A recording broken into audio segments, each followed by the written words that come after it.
agradecer a presença de vocês, tá? É um evento daqui da Comissão de Neurociências para Advogados. Qual é o objetivo da nossa comissão? É trazer para os advogados, e não só para os advogados, mas para outras profissões também, o nosso dia a dia de tomada de decisão sob pressão. E trazer o que vem acontecendo de mais novo na neurociência. Então, quero primeiramente agradecer aqui a nossa comissão, né, na pessoa de todos os membros aqui. Está aqui o Leandro, está aqui a Cíntia, está aqui o doutor Rogério, está aqui o Jefferson, está aqui a doutora Ana. Quem mais aqui da comissão que está presente? E os outros que não puderam aqui estar presentes, o doutor Leandro aqui, o nosso vice-presidente, aqui, né?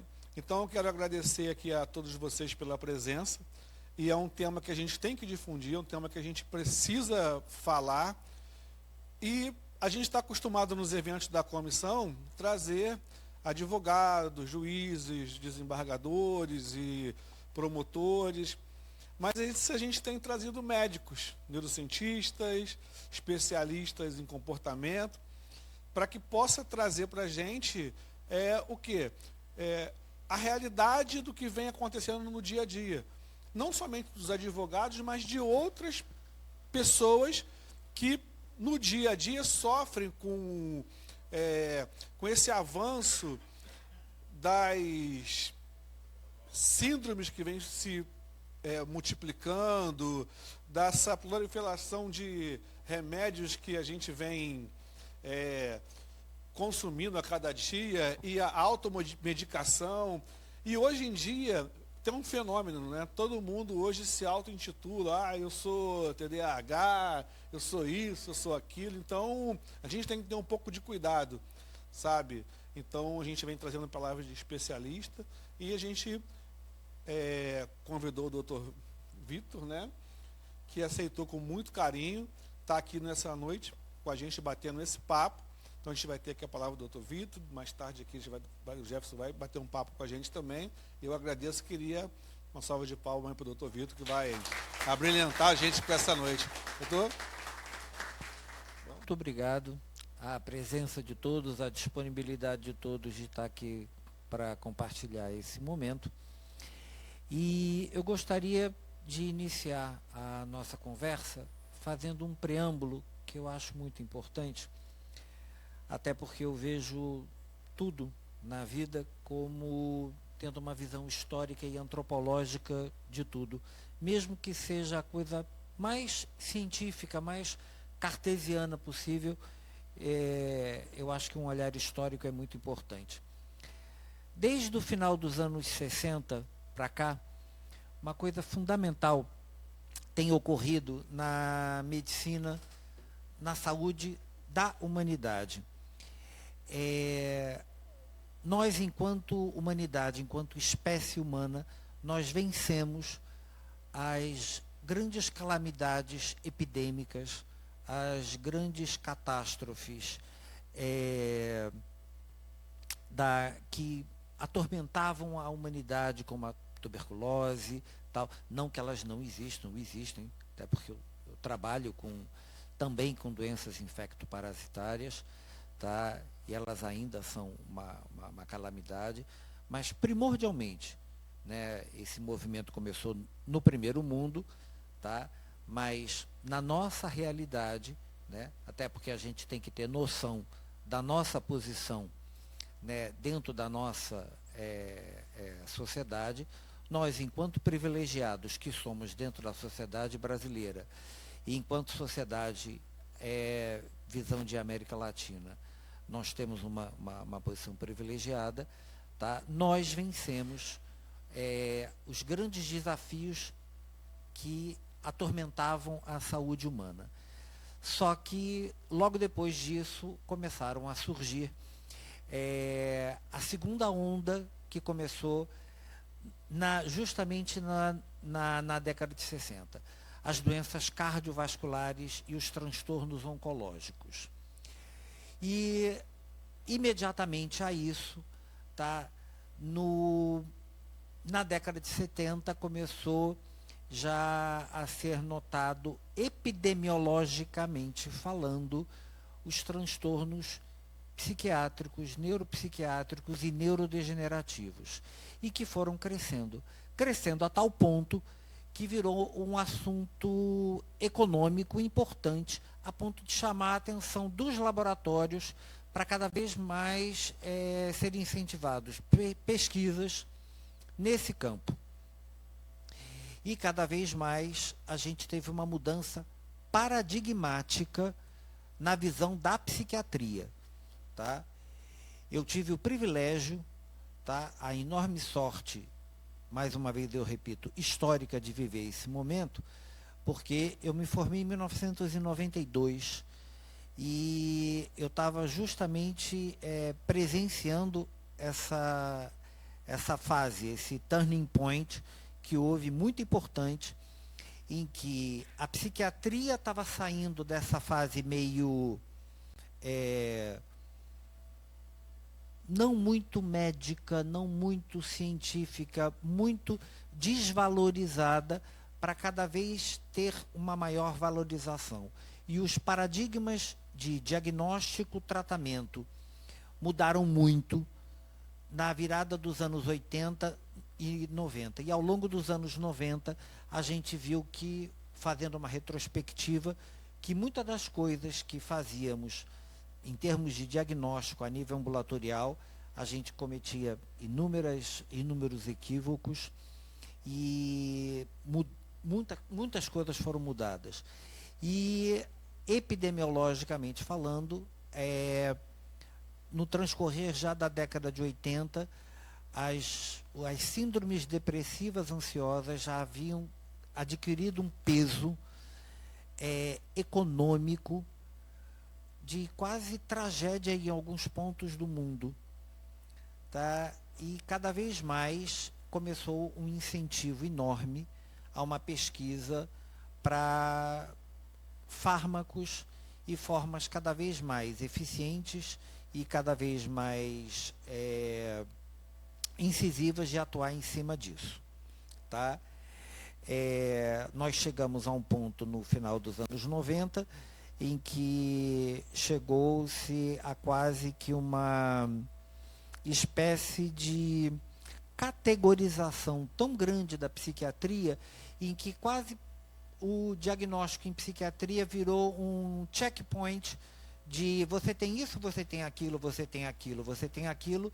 Então, com isso, você começou a praticamente se autodiagnosticar, esquecendo uma coisa fundamental, que é o diagnóstico na psiquiatria, tendo como base, primeiro, uma visão sistêmica. Visão sistêmica falando a muito grosso modo, tá? Tudo aquilo que está interrelacionado entre o paciente, toda a vida dele, o mundo que o cerca, e isso inclui a profissão, inclui outras pessoas, inclui o mundo, inclui as instituições, a sociedade que o cerca, o trabalho, o país, a sociedade e a política, e vai crescendo. Isso vai sendo, tá? Tanto é que o ponto base filosófico da teoria sistêmica não se mexe numa flor sem se mexer numa estrela. Tá? Esse que é o ponto base da visão sistêmica. Tá? E uma coisa fundamental que nunca deve ser esquecida, que a gente aprende da psiquiatria muito antiga, que é o estudo da clássica psicopatologia, tá? Que foi um conhecimento muito bem elaborado, muito bem feito, desde o final do século XIX, início do século XX, em que, até mesmo pelo fato de que não existiam métodos terapêuticos eficientes, o que o médico tinha que fazer era tentar garimpar os sintomas, os sinais, o que tinha de diferente de uma patologia para outra. E isso os médicos como Karl Jaspers, que nem era médico, era filósofo, mas ele se dedicou, e vários outros, dentre eles Freud, que virou quase que uma anedota, né? Mas não é, porque ele é uma base para muita coisa importante, tá? E quem conhece minimamente a teoria freudiana vê que ele explica muita coisa, inclusive da atualidade, tá? a gente vê a importância do conhecimento básico que a gente tem. E hoje, infelizmente, muitos colegas desconhecem ou não querem saber, porque esse checkpoint, tá, que tomou um vulto gigantesco no fim dos anos 90, virou uma coisa muito, muito importante. Tá? Esse preâmbulo é muito importante da gente saber sobre esse momento histórico que a gente tá vivendo, porque nós vivemos agora esse momento em que o grande desafio para o futuro, para o primeiro mundo e para as classes mais abastadas, privilegiadas de América Latina e de países que estão numa economia emergente, vão ser os transtornos neuropsiquiátricos, neurodegenerativos e os transtornos metabólicos, né? Então, diabetes, hipertensão e todos os transtornos metabólicos e todas essas correlações vão ser os grandes desafios da humanidade e que vão ser, muito provavelmente, as grandes causas de sofrimento e óbito no futuro. Então, a gente tem que estar extremamente atento a isso, tá? Tendo isso em vista como base para a gente poder raciocinar e para a gente poder se inserir dentro desse contexto histórico, desse momento, que isso é fundamental, a gente saber o papel que a gente está fazendo dentro desse momento histórico. Aí a gente começa o nosso bate-papo, tá? Para a gente poder conversar sobre isso. Aí a gente sai dessa visão muito ampla para a gente estreitar o nosso olhar para a advocacia, para essa classe, né, que tem peculiaridades de trabalho, peculiaridades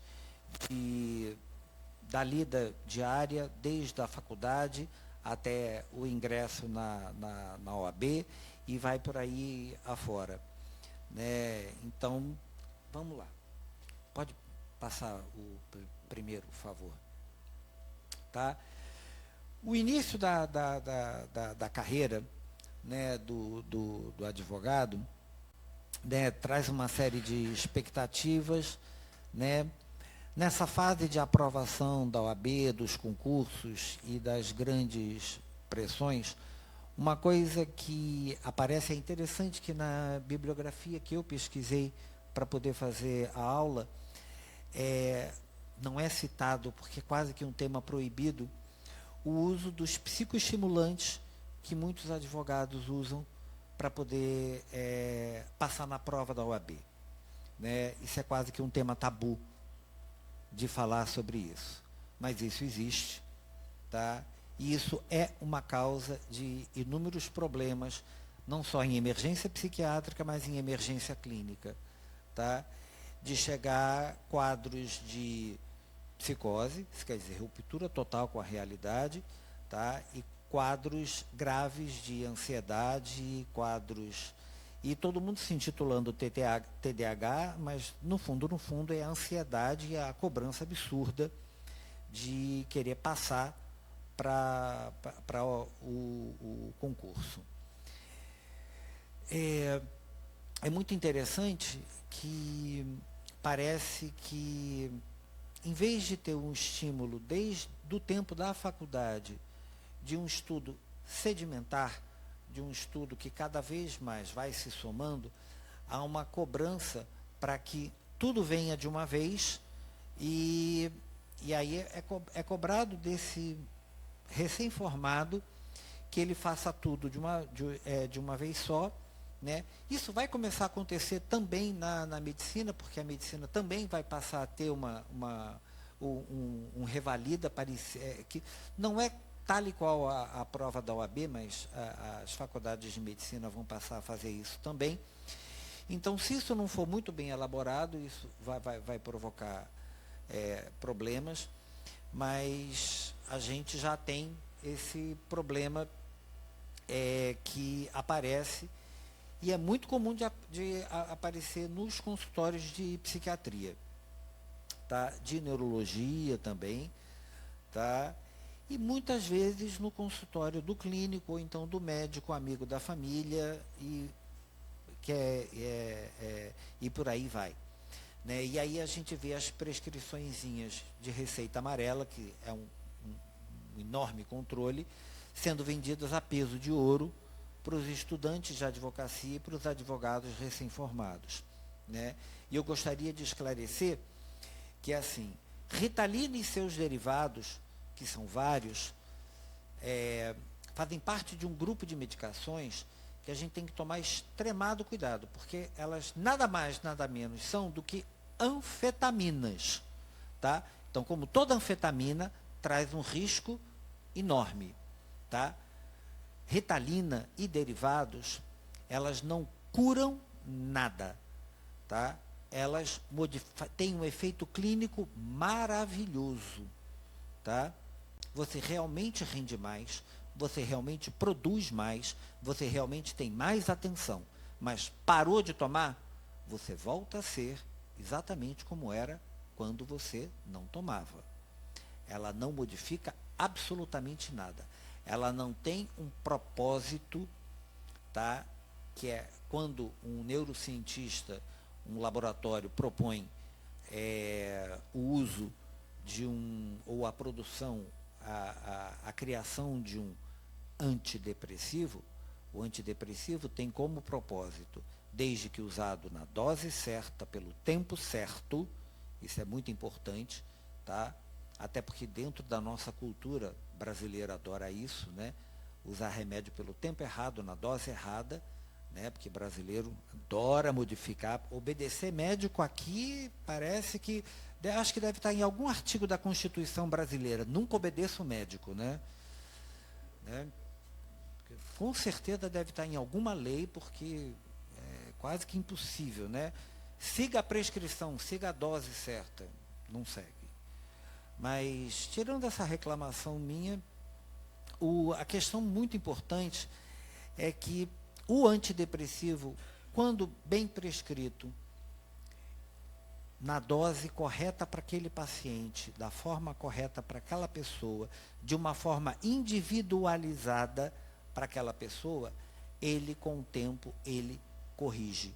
Tanto é que alguns trabalhos já muito bem sedimentados mostram que pacientes que realmente têm TDAH, usando alguns antidepressivos, tanto é que a gente tem antidepressivos que são usados para TDAH, a atomixina está aí para isso, mostram que mesmo após a interrupção do uso, tá?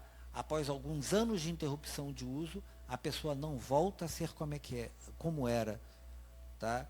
Ela tem uma queda de um percentual em testes que pode variar no máximo a 40%. Então a pessoa consegue manter um nível de funcionabilidade que é infinitamente superior ao do início do tratamento dela, né? Continuando.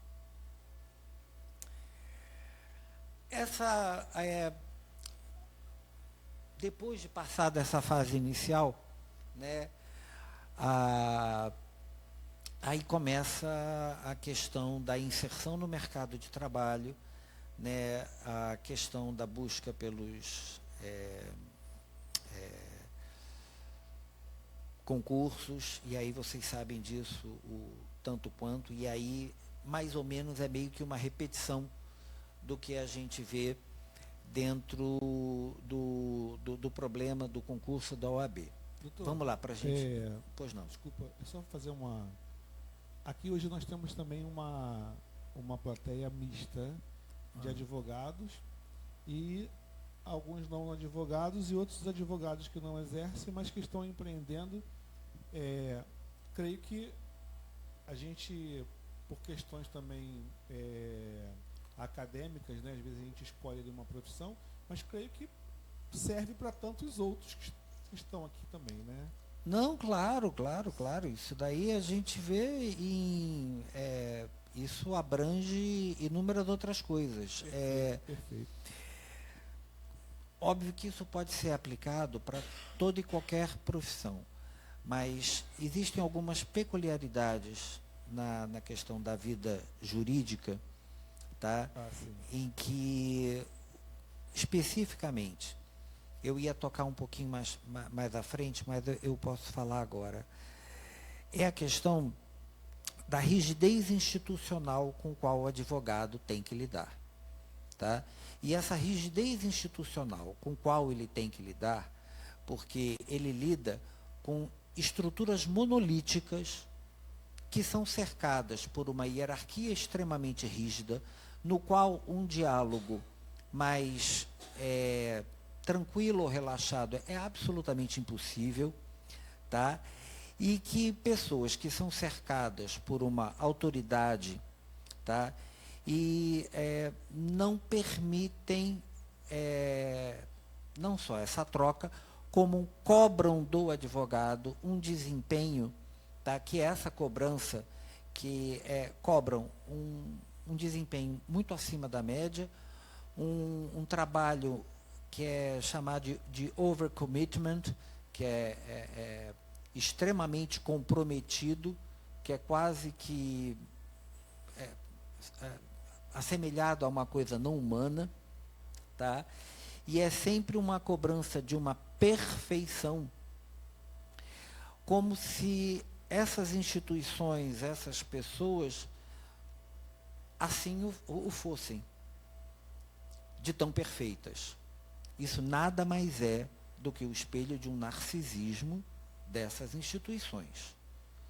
Isso, cada profissional tem que estar plenamente consciente de que estão lidando com o narcisismo adoecido dessas pessoas. Tá? Não que a gente vá falar isso para essas pessoas, tá? Porque não nos compete, tá? Além do mais, muitas dessas pessoas nunca vão morrer sem ter esse insight, tá? Vão morrer sem entender até o que é isso, tá? Até porque, como outra coisa que eu acredito muito, que tudo que a gente faz na vida é ato sintomático, então, quer dizer, tudo que a gente faz na vida reflete o que a gente é e um sintoma nosso, né? Por que, afinal de contas, eu resolvi cuidar de todo mundo, né? Estou falando de mim, né? Então, por que um resolveu estudar para ser o pregador da lei e da ordem, né? Então, e por que alguém quer julgar todo mundo? Né? É só quando a gente começa a fazer esses levantamentos, esses questionamentos, a gente começa a entender e relativizar o comportamento de certas pessoas.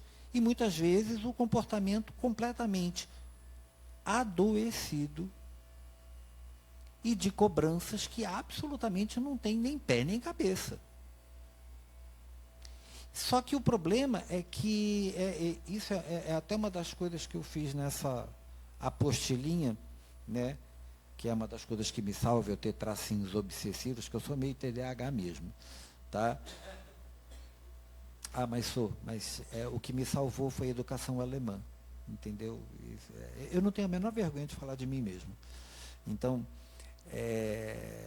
nada como aquela coisinha bem cheia de normas e tal, que você entra num trilho, né? E aí o que acontece? Quando você tem que lidar com situações com prazos e situações muito graves, como vocês lidam com situações em instituições e autarquias, tá, que vão desde falar com autoridades que pouco interagem, com clientes que têm uma visão do mundo que são completamente diferentes do que a gente tem. Porque tem um conjunto de...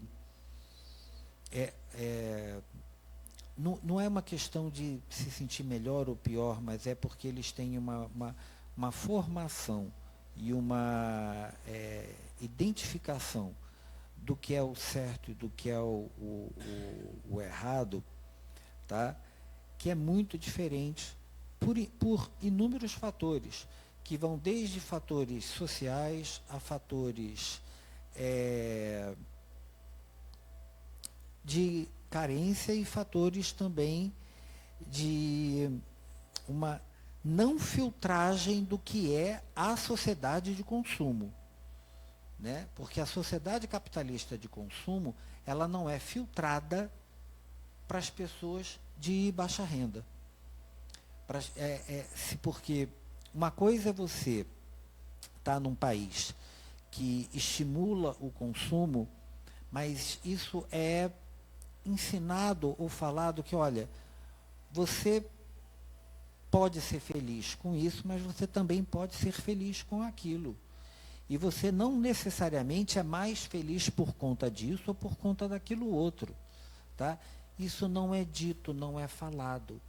É colocado como uma coisa absolutamente exclusiva de que você é feliz sempre com o top do consumo. E vocês têm que lidar com uma clientela disso daí. E isso sempre, querendo ou não, vocês acabam sempre se aviltando, às vezes um pouco mais, às vezes um pouco menos, com isso. Além, somando-se a isso, com a violência cada vez mais presente no nosso dia a dia, tá? E com os órgãos de segurança, tá? Que, além das dificuldades que tem muitos agentes da segurança que são extremamente colaborativos, eu sei porque eu tenho muitos pacientes que são atualmente da Polícia Civil não tenho nenhum paciente, mas da PM sim, e tem pessoas que são extremamente colaborativas e têm às vezes não têm uma noção da posição deles enquanto contexto como posição histórica social, mas tem um entendimento do sofrimento e do meio onde está. E vocês têm que lidar com tudo isso e tentar filtrar isso. Isso vai gerando um estresse cada vez maior. E todo ser humano acaba virando uma enorme bateria, sendo carregada por um dínamo e por um alternador constante, sempre carregando uma energia psíquica que muitas vezes não tem por onde sair. Por isso que tem até um artigo que é falado sobre formas de você ter prazer e satisfação com a profissão. Tanto é que tem até um artigo que eles falam sobre a questão do advogado também trabalhar pro bono, né? Atividades em que ele vá trabalhar, em que... Tanto é que já tem trabalhos que mostram que, psiquicamente falando, tá? Pessoas que trabalham para a defensoria, tá? Tem menos possibilidade, menos incidência. Tá?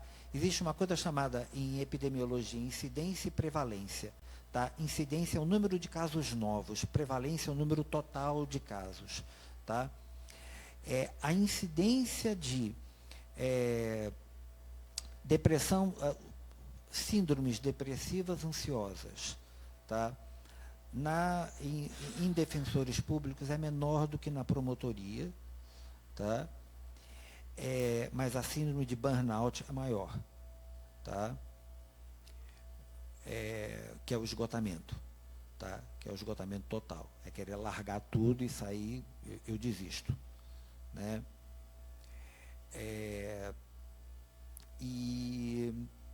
Mas existe, pelo menos, eu acho que dá para entender, porque eu faço um certo paralelo quando a gente trabalha em saúde pública em locais que nos trazem um prazer e a gente vê um retorno, um feedback, não só dos pacientes, mas da instituição, em que a gente vê um resultado de nosso trabalho, né?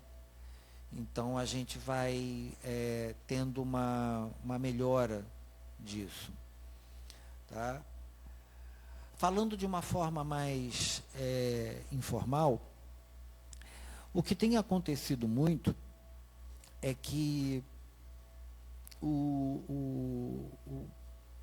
esse profissional, ele dá de cara com estruturas com as quais ele se sente absolutamente impotente.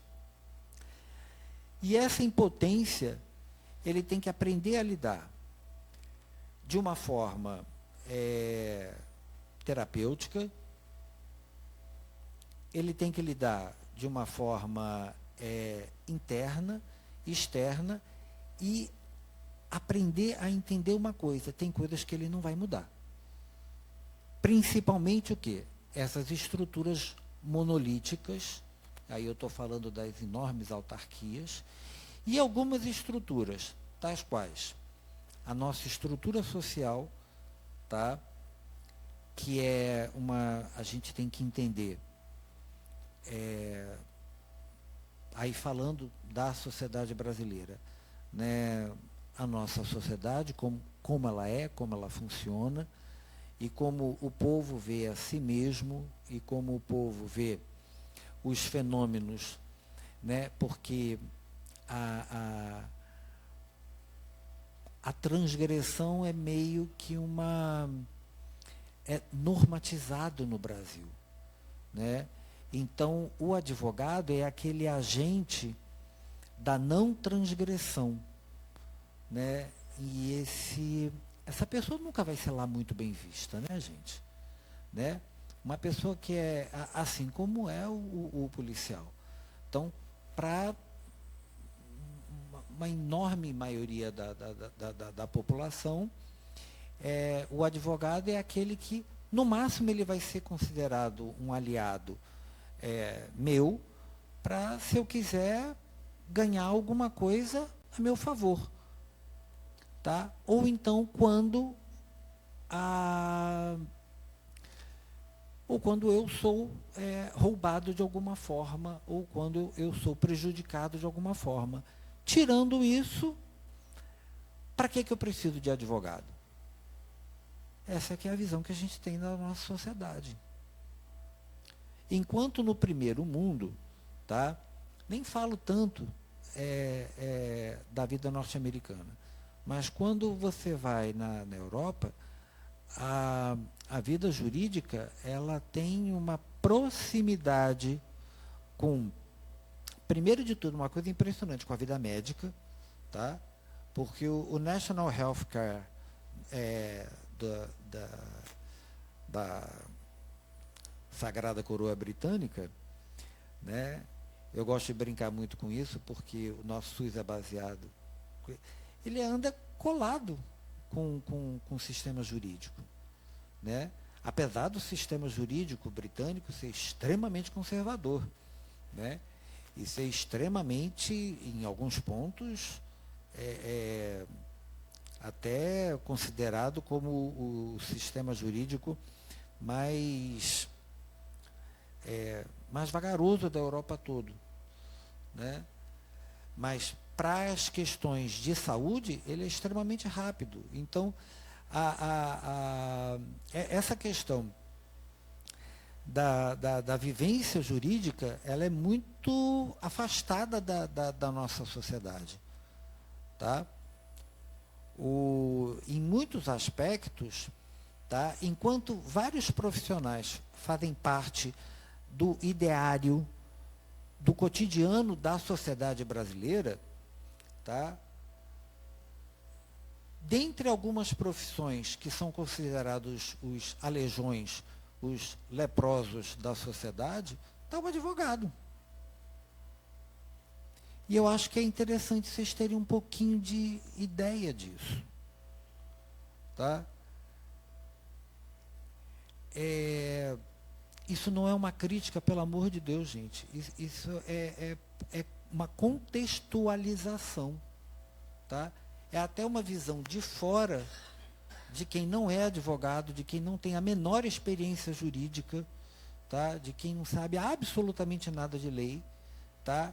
E de que quem está atendendo o povo e de como é que vê quando a gente orienta a uma pessoa que está na minha frente, do outro lado da mesa, e pedindo alguma orientação, e eu falo, olha, tem que procurar a Defensoria Pública, tem que procurar auxílio, tem que fazer uma queixa, Maria da Penha, tem que procurar não sei o quê. Como o povo reage? Né? O povo reage com a coisa de que isso ou não funciona, ou então isso não é nada, ou então sempre isso é coisa para rico. Né? Sempre é uma coisa que é para rico. Né? E é interessante, porque nessas áreas mais carentes, tem advogados que trabalham lá. E eles se sentem absolutamente fora,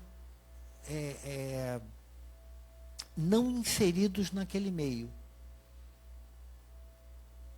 Porque muitos têm escritórios ali para pegar pequenas coisas, mas eles trabalham em outros locais.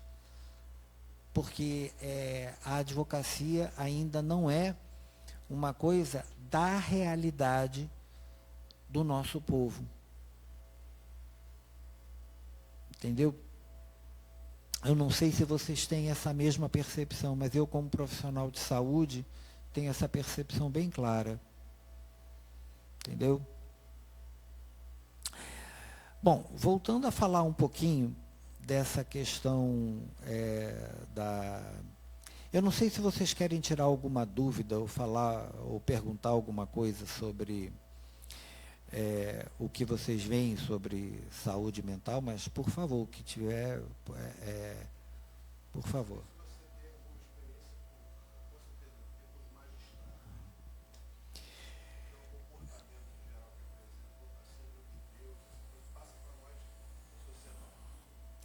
Eu tenho experiência de ter tratado 3 criaturas dessa.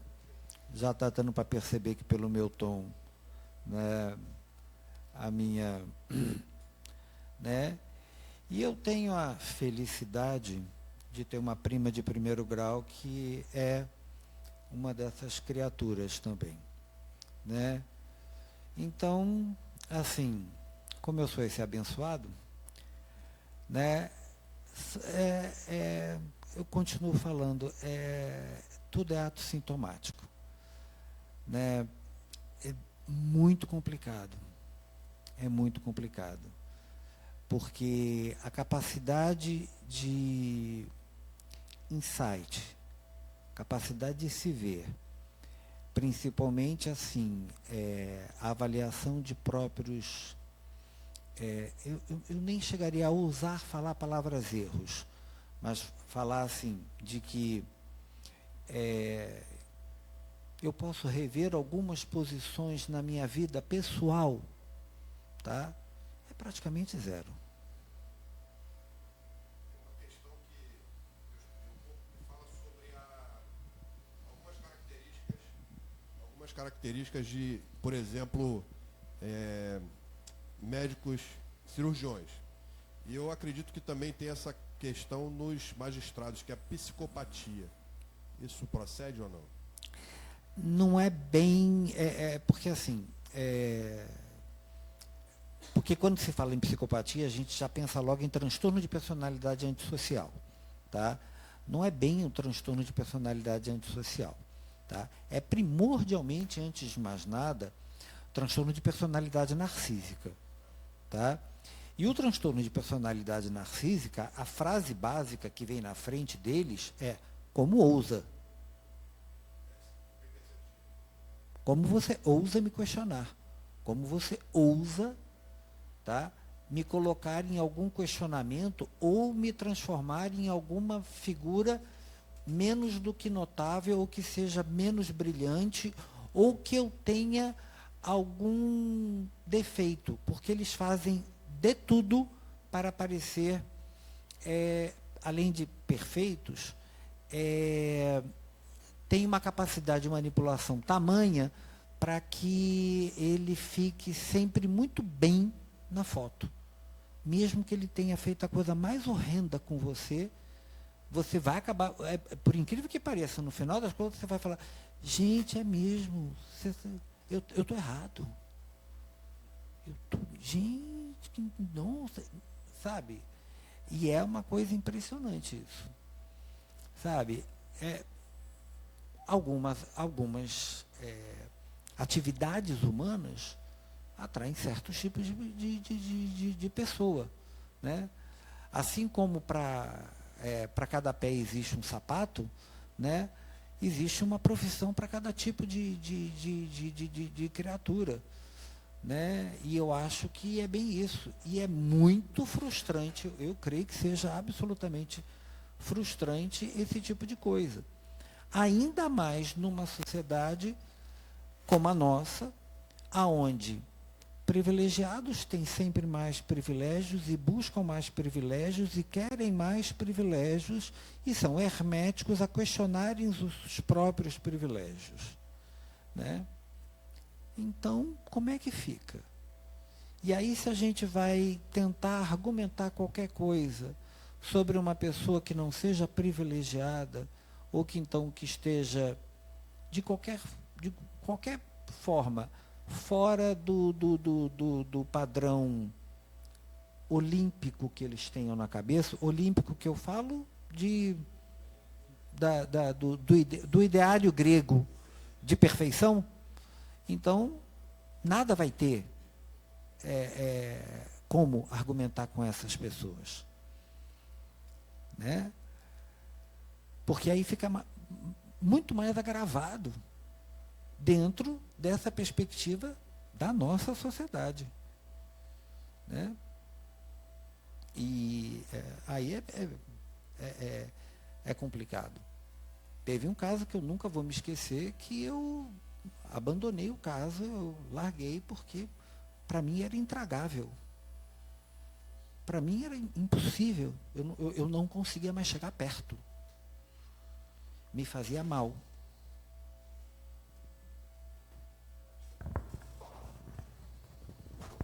A gente passa realmente por muitas coisas, né? Outras profissões também. Na advocacia, que a gente realmente é muito difícil, às vezes, você diante de um juiz, né, que se acha Deus, o desembargador que tem certeza que né, que realmente às vezes é assim. Ou acima de. Até maior, né? Entendeu? Já ouvi uma pessoa falar que se eu fosse Deus eu não faria isso. Entendeu? Olha a cabeça, né?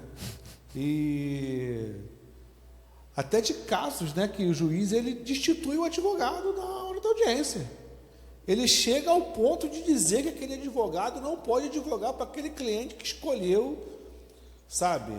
Então, o mundo hoje ele está muito invertido e a necessidade que o cliente ele não entende aquela questão que a profissão do advogado é uma profissão de meio, né? Não é de resultado, entendeu? Então isso vejo muitos colegas que desistem da advocacia, que choram, que têm medo de entrar numa sala de audiência. Mas é outra exigência também que se tem, em que criou-se uma cultura de que o advogado só deve ser remunerado caso a causa seja ganha. Isso é como se o trabalho não pudesse ou não devesse ser remunerado independente de qualquer coisa. Trabalho é trabalho, tá? Nós não temos uma cultura, tá? É outra característica nossa, nós não temos uma cultura que valorize o trabalho. Nenhuma sociedade escravocrata em que o chefe ficava atrás do balcão coçando o saco quando o seu escravo é que realizava o trabalho e ele não fazia absolutamente nada, tá? isso quando era a classe média portuguesa, tá? Durante, no mínimo, 400 anos, vai valorizar o trabalho. Tá? A primeira vez que esse país viu um branco trabalhar foi quando chegaram os imigrantes europeus, na segunda metade do século XIX. Eu sei porque eu tenho o diário do meu bisavô, traduzido. E no diário do meu bisavô ele mesmo fala do choque cultural de ver. E o meu bisavô era um homem culto, porque ele era engenheiro. Ele veio para cá e ele ficou chocado de ver que aqui quem se trabalhava eram os negros, mulatos e índios. E que o branco de posses não trabalhava e tinha nojo do trabalho. Nem sequer lavava a roupa, não andava com a roupa lavada e não tinha bons modos. E isso é a mesma coisa quando a gente se dá o trabalho de ler sobre história, sobre todas as missões que vieram com a família real portuguesa, falava exatamente a mesma coisa. Todas as missões falavam exatamente a mesma coisa. Né? Então, nós não temos uma cultura que valoriza o trabalho. Então, o que a gente entendeu e aprendeu, que é o bonito, que é a elite, que é o valor, é o não trabalho. Então, por que eu vou te pagar?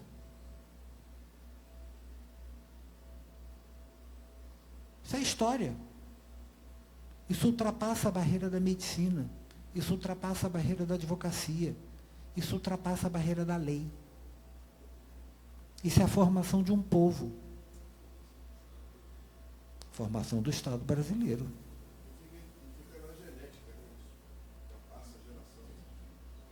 Só a mudança através de educação, que cada vez é mais vilipendiada nesse país. Né? Porque educação agora virou palavrão nesse país. Né? E você você ler, estudar e abranger teu conhecimento para além do seu quadradinho, né? Virou uma coisa absurda. Né? E aí a gente vai vendo cada vez mais as pessoas sofrendo. Né? E voltando ao início, né, do que eu estava falando, como a gente está nessa fronteira do sofrimento psíquico, cada vez mais a gente está se medicando, se hipermedicando. As medicações estão chegando, graças a Deus estão chegando, tá? Eu sei porque sou testemunha viva do quanto que a psicofarmacologia chegou e melhorou muito a vida, não só dos pacientes graves, como dos pacientes que sofrem de ansiedade e depressão, trazendo qualidade de vida para eles e trazendo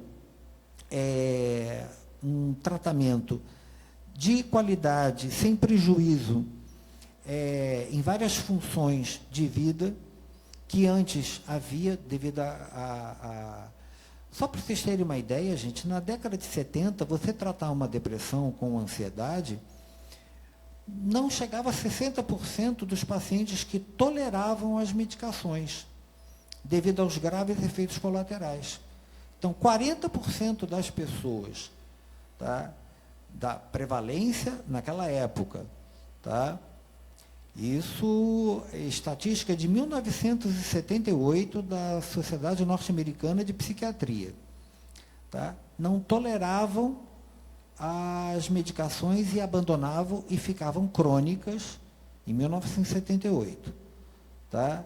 Em 1994, quando a gente estava no início da nova era de medicação, tá? A gente só tinha os IRSS, tá? Os inibidores da recaptação de serotonina seletivos. Tá?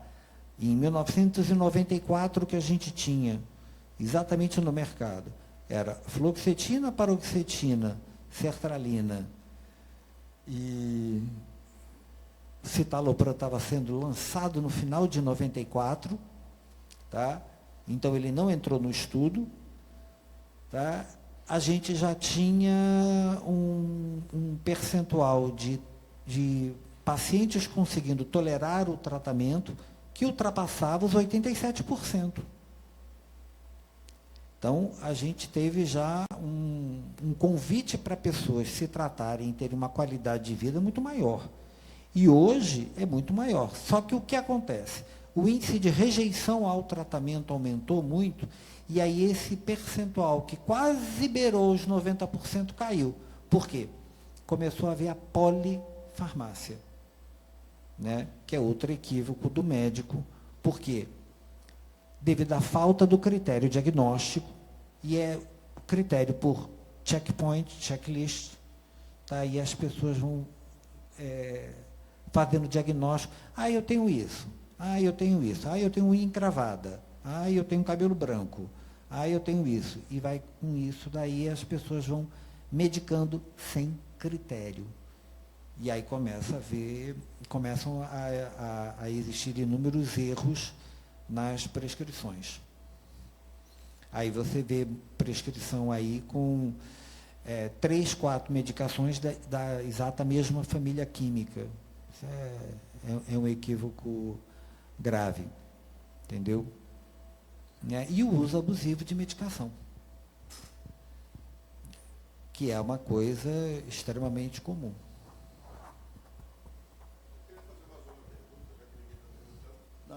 À vontade. Porque acho que tem a moça ali, né, que vai perguntar. Depois dela eu também estou na fila. Oi, Vitor. Eu sou Marcelo, eu sou bacharel em Direito, estou fazendo pós-graduação em projetos sociais.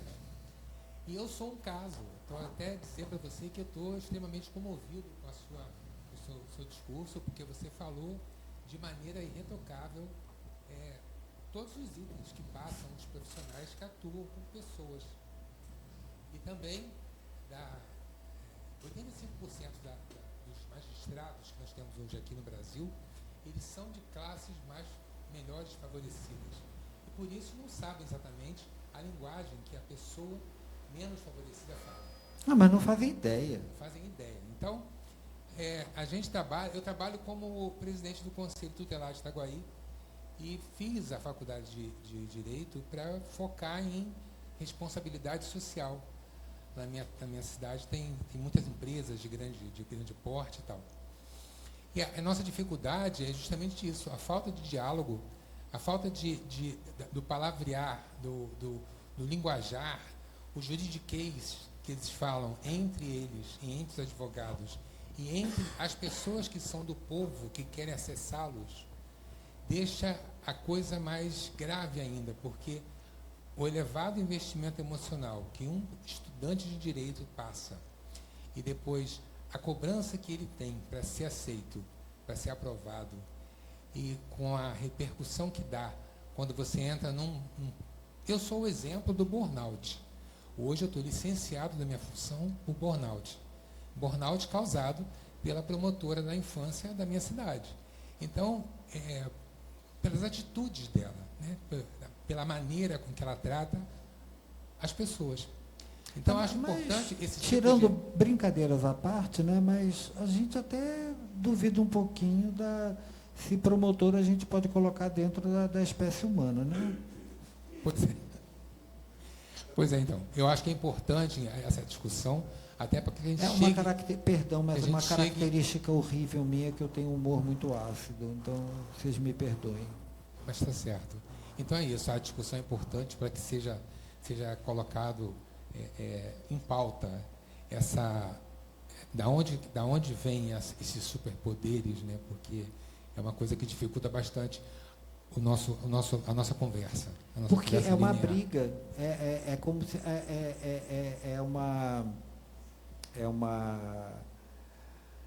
é como se a gente estivesse batendo contra um rochedo. Aí nessa hora a gente tem que ver, eu não vou conseguir bater contra um rochedo, sabe? Então deixa o rochedo ser rochedo. Aí a gente vai tentar buscar outras formas de atuar. Entendeu? E aí a gente tenta criar outras formas. Acredite, é o que eu tenho feito minha vida profissional. Porque também na minha trajetória encontrei rochedos também, entendeu? Então a gente tem que buscar outras formas. Tá? Vocês têm rochedos que são intransponíveis, né?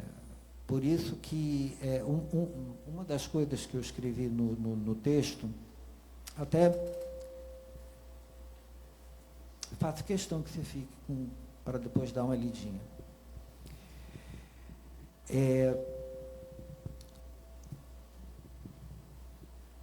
Uma das coisas que eu escrevi aí é a mudança das instituições.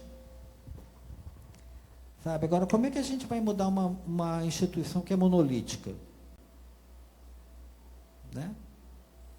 Uma instituição que ela se propõe a ser monolítica, imutável e baseada num narciso, não muda, né? Então, a gente só muda quando a gente começa a fazer que nem a água, erodir. É a erosão, que leva tempo, mas funciona, porque a gente corrói pedra. Fale. Boa noite, doutor. Boa noite. Primeiro, eu queria mais uma vez agradecer ao doutor Eduardo por estar aqui, né? Tenho o privilégio de estar aqui prestigiando aí esses notórios profissionais que estão sendo trazidos aqui para nós ouvirmos as palavras que estão impactando bastante, né? E como operador do direito, e diante do que o senhor colocou a respeito dos magistrados, eu queria saber se o senhor teve sucesso com o seu atendimento com algum deles. Olha, desses 3 que eu tive a oportunidade, como eu falei, eu absolutamente desisti. O outro foi um caso de estabilização, mas depois não tive mais muito seguimento. O outro, sim, mas por incrível que pareça, ele se aposentou, né? Ele se aposentou e saiu do Rio de Janeiro. Né? Ele se aposentou e, como dizia minha falecida mãe, foi plantar jabuticaba no interior, né? Mas ele realmente ele foi para um sítio, ele saiu de circulação, tá? Mas esse daí ele percebeu alguma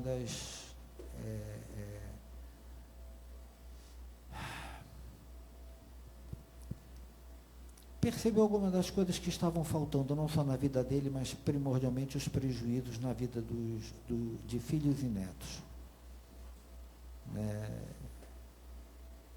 Então, aí ele tentou mudar alguma coisa. Na prática, nós entendemos a dificuldade que existe dessas criaturas, como o senhor falou, de entender e olhar o que nós estamos vendo aí, porque nós estamos trabalhando, conforme o senhor colocou aí, a saúde mental. Eu, além de ser operador do direito, eu sou hipnoterapeuta clínico e eu atendo pessoas que querem se libertar. E a gente vê que os magistrados, eles simplesmente se acham, né, se colocam como deuses, e a percepção deles com relação a entender a empatia é bem complexa, né? Porque desde a época da faculdade eu sempre ouvia, né, os professores dizerem: os juízes se acham isso, os embargadores têm certeza, né? Isso. Então a gente percebe que até um profissional do seu gabarito encontra a dificuldade para essas pessoas, para que eles possam se descortinarem daquilo que precisa, daquilo que é necessário, não só para uma harmonia diante do grupo, né, dos seus pares, que seríamos nós, operadores do direito, mas para com a sociedade também, né, porque as pessoas não conseguem enxergá-los de uma forma como estamos aqui, todos nós, olhando um para o outro. Então, Primeiro, dar os parabéns ao senhor, que Muito pelo menos obrigado. obteve sucesso aí com uma dessas pessoas que conseguiu enxergar algo que estava prejudicando não só ele, como a família dele, né? Obrigado pela oportunidade, viu? Eu que agradeço, mas é só você tentar conversar com qualquer psiquiatra que trabalhe para a mútua. Tente fazer essa experiência. É uma coisa extremamente interessante. Primeiro que eles não gostam de falar. Tá? Porque primeiro não querem perder o que tem, porque são filiados à mútua, né? Que é o plano de saúde da magistratura. E segundo, que eles falam que eu tenho colegas que são da mútua e falam, o que eu faço ali é fechar o olho e medicar. E aí, realmente, por favor, não entenda isso como que eu esteja sendo pejorativo com o trabalho do colega, mas parece aquela coisa de,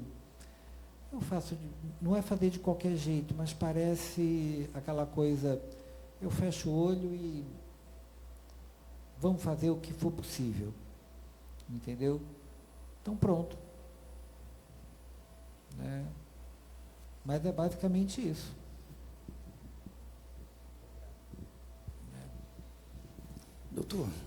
Doutor, Oi.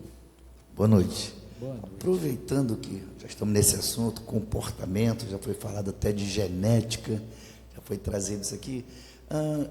Eu também, além de ser advogado, já fui policial militar, policial civil. Sério?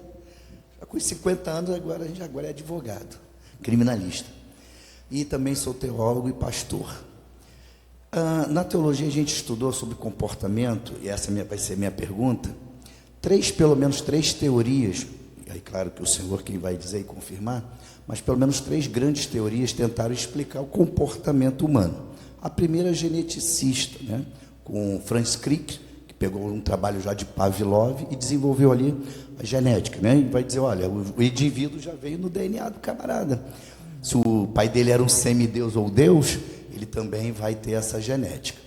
A segunda, psicológica, que foi Freud que o senhor falou, onde ele diz que nós, o homem, né, ele vai ser ali o meio, ele vai ser o produto daquele meio, onde a ambiência que ele vai ser formado, família e tal, pai que bate em mãe, e aí ele já nasce nesse ambiente violento, e a tendência ele também acompanhar.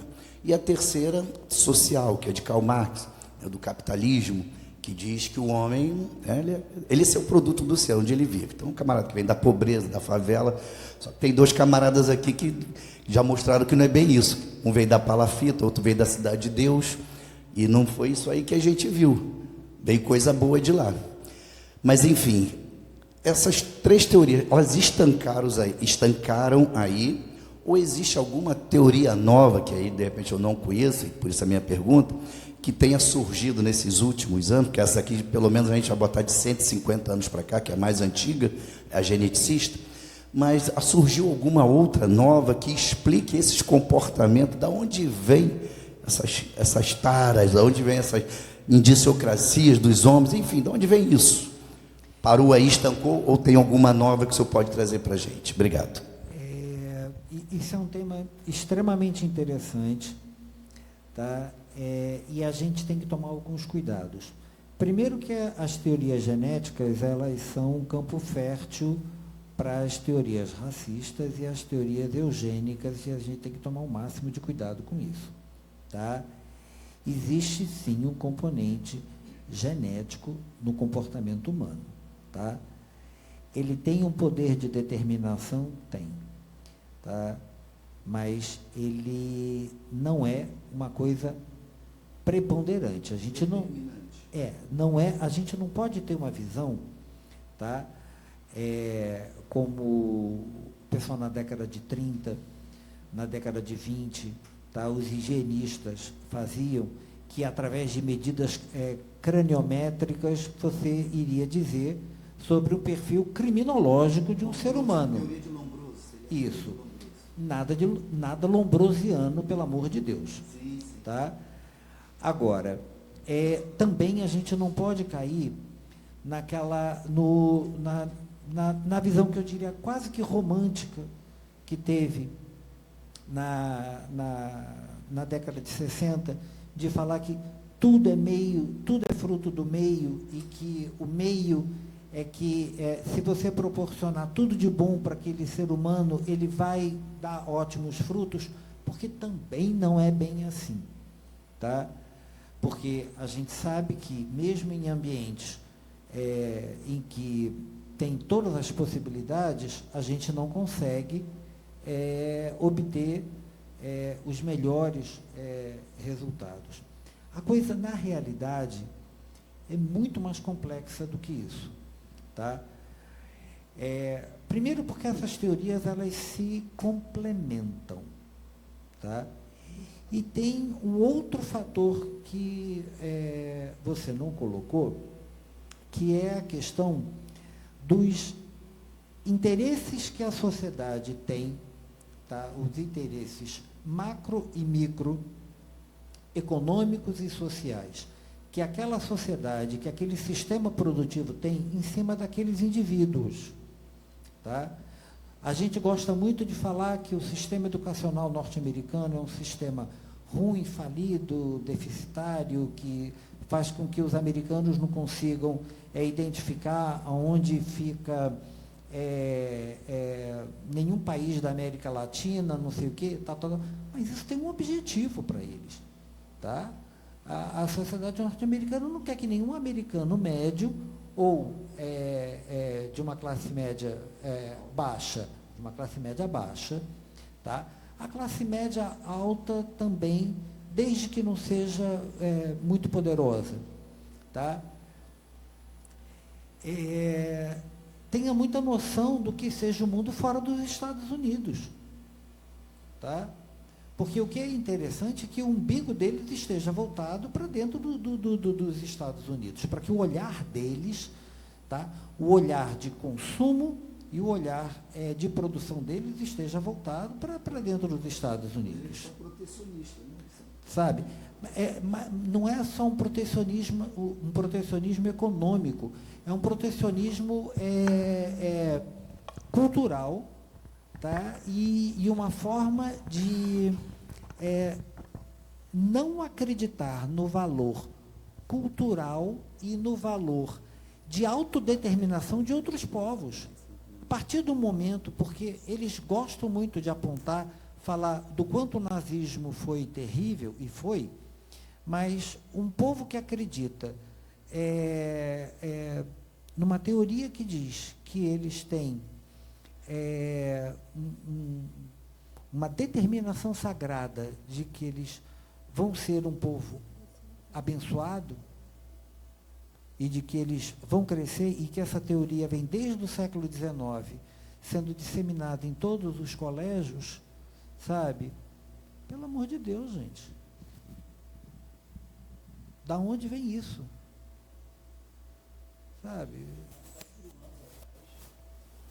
Sabe? Então, na realidade, todas essas teorias se complementam. Tá? A teoria da complementariedade comportamental humana, tá? É a que mais se aproxima do que... Porque é uma coisa multissistêmica, tá? Que leva a fatores biológicos, fatores genéticos, familiares, até metabólicos, tá? Fatores culturais, fatores de época também, porque nós somos frutos de nossa época, nós somos frutos daqui, do aqui e agora. Né? Eu seria completamente diferente se eu tivesse nascido 20 anos antes ou 20 anos depois. Né? Então, muita coisa influencia nisso. Então, são inúmeras coisas que vão influenciar no comportamento humano, seja esse comportamento bom, mal ou até mesmo considerado criminoso.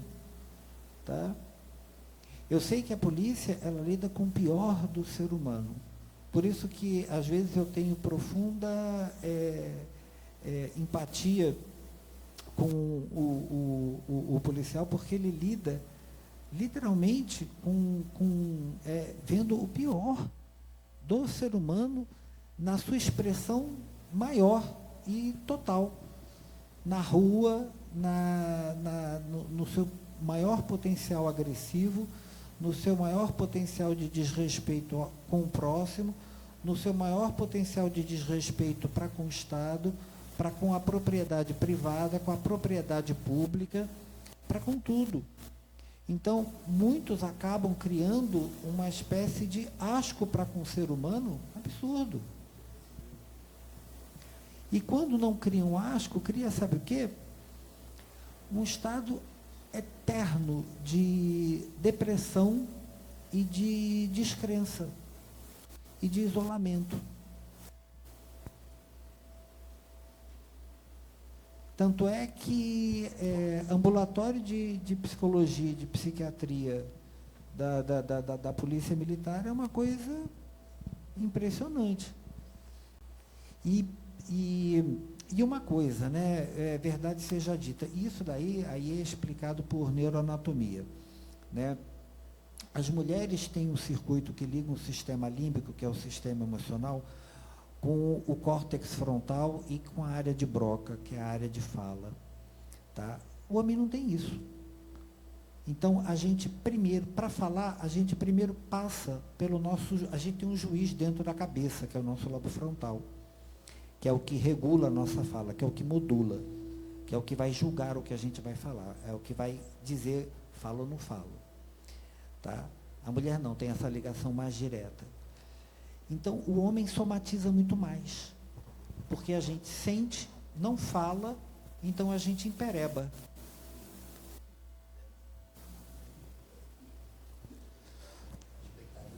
Doutor. Então, aí a gente vira uma pereba humana, tanto é que quando você vai atender uma policial, ela chega para você, não sei, ela relata. Mulher, quando vai no consultório médico, ela só falta falar da mitocôndria que está com defeito. Sabe? Ela, doutor, eu estou com defeito numa mitocôndria, não sei o que, não sei aonde, não sei o que, na célula tal. Ah, sim, pois não. Vou consertar agora imediatamente. Pois não, tal. Meu pai, meu falecido pai, não sei quantos anos de medicina, falava que tratar de homem é veterinária. Porque o bicho morde quem você medica. Não aceita tomar remédio. Não gosta de remédio. Não gosta nem de quem dá banho. Não é veterinária? É veterinária. E quando é policial, então o bicho vira Doberman, né?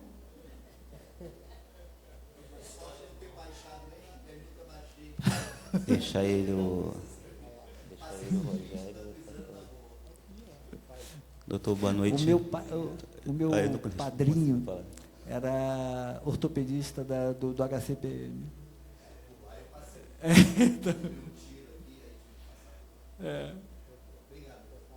Boa noite, doutor Leandro. Prazer. Prazer, doutor Leandro. Tudo bem com o senhor? Vou falar porque meu presidente me deu a oportunidade de falar para a gente poder passar para o neuro, porque vocês vão conseguir me responder isso melhor. Dentro da nossa profissão existem 3 pessoas, né? Existem três momentos, eu acredito que seja assim falando. Acho que vai falar mais da teoria, né, o senhor falou aí, esqueci o nome agora. A gente começa estudando para ser advogado, né? Tem gente que tem essa falha, né? Não, você é juiz, você é promotor, né? E tem gente que nasceu como a gente, normal, querendo defender o que realmente a lei faz que a gente defenda. Né? O normal somos nós. Então, assim, dentro de uma ele única... está certo, tá, gente? Ele está certo, ele está certo. Não, eu estou sempre certo. Nesse momento, ele não está certo. Vamos lá. Então, dentro de uma mesma profissão, nós temos 3 profissionais diferentes, né, e que geram, com certeza, 3 momentos diferentes dentro da nossa própria cabeça. Eu queria entender um pouco essa questão, né? Por que tem pessoas que perdem essa... Porque entre os advogados mesmo existe essa questão do narcisismo e do ego. Simplesmente, não, é um advogado, seria de consumidor, seria trabalhista, né? Então, existe essa questão também dentro da própria área da advocacia. Existe a questão do advogado com o juiz, existe a parte do advogado com o promotor, existe a parte do advogado, quer você acredite ou não, com a própria defensoria pública. Então, é a mesma profissão falando de 4 mentes diferentes. E 4 pessoas, quatro mentes que exercem um poder de ego, de egocentrismo, de ego, enfim, muito grande. Então, para fechar porque respeitar o tempo de vocês, eu queria que se tivesse como fizesse esse liame, né? Explicasse como é que pode um ser humano, dentro da mesma profissão, né, ser tão diferente, esquecer que a gente nasceu para falar da mesma coisa. A gente fala a mesma língua, né? Mas quando se trata de um ser humano terceiro, quando a gente vai conversar com a sociedade, quem tem que ser o filtro somos nós. Então, o advogado ele enfrenta problemas o tempo todo, até na questão de poder explicar para o terceiro, que é a ponta que nos contrata, que a gente é um filtro. A gente tem que traduzir o que a justiça... A mesma justiça que foi feita para todo mundo, que aquela justiça não existe para aquela classe. Conseguiu captar? Consegui. Eu resumo de uma forma muito simples. Aonde tem o ser humano, a gente vai ter essas idiosincrasias. E a gente vai ter esses problemas, sempre. Sempre.